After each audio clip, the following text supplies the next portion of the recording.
NEET coaching లో #1 Shri కోస్టెక్స్ medical academy వారి ఉగాది శుభాకాంక్షలు. మనం ఏమిటో మనకు తెలుసు, ఆత్మవిశ్వాసం చాలా ముఖ్యం. ఆ విశ్వాసంతో నువ్వు ముందుకు దూసుకెడితే ప్రకేళికలన్ పగిలింపరమ్మికన్ అన్ని రకాల పజిల్స్ ప్రకేళికలన్నింటినీ ఛేదించుకొని మనం ముందుకు వెళ్ళగలం ఖచ్చితంగా.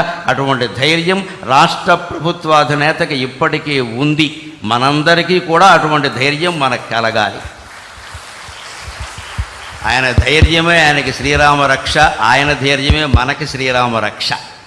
అందుకని వచ్చే సంవత్సరం విశ్వావసునామ సంవత్సరం ఆంధ్రప్రదేశ్ ప్రభుత్వానికి బాగా అవసరం. కాబట్టి నిజంగానే విశ్వావసు అంటే అన్ని రకాల బంగారము లోహాలు అన్నీ ఆంధ్రప్రదేశ్లోనే లభ్యమై భగవంతుడి దేవల్ల అన్ని రుణాలు తీరిపోయి వారు ఆశించినట్టే స్వర్ణాంధ్రప్రదేశ్గా రూపొందుతుంది అని స్వర్ణభారత్ ట్రస్ట్ సాక్షిగా మనం భగవంతుని ప్రార్థన చేద్దాం.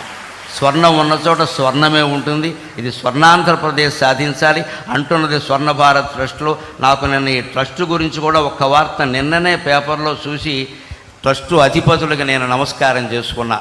14 ఏళ్ల క్రితం బొంబాయిలో తప్పిపోయినటువంటి ఓ కుర్రాన్ని ఈ ట్రస్టు వారు చేరతీసి 14 ఏళ్ల పాటు విద్యాబుద్ధులు చెప్పించి వాళ్ళకి జీవితానికి అవసరమైన వృత్తులన్నీ నేర్పి మళ్ళీ బొంబాయి తీసుకెళ్ళి ఎక్కడ పనిచేశాడో అక్కడి నుంచి వాళ్ళ తల్లిదండ్రుల వివరాలన్నీ తెలుసుకుని వాళ్ళని పిలిపించి వాళ్ళకి మొత్తం మీద ఆ అబ్బాయిని అప్పగించారండి. నిన్న పేపర్లో చూశాను.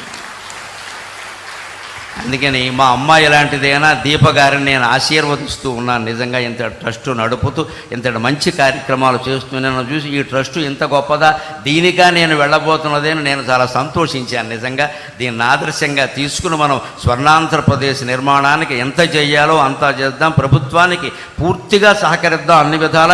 ముందు ఒక్క విజ్ఞప్తి, ప్రభుత్వానికి కట్టవలసిన పన్నులన్నీ రూపాయి ఎగ్గొట్టకుండా కట్టేద్దాం. అది చాలు, ఇంకేమవుతుంది.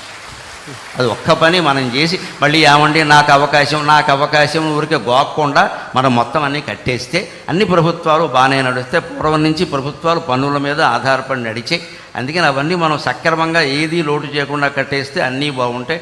అటువంటి చిత్తశుద్ధి నిజాయితీతో జీవించడానికి, సత్యానికి ధర్మానికి కట్టుబడి ఉండడానికి నా ఈ ప్రవచనం ఏమాత్రం ఉపయోగపడినా నేను ధన్యుణ్ణి.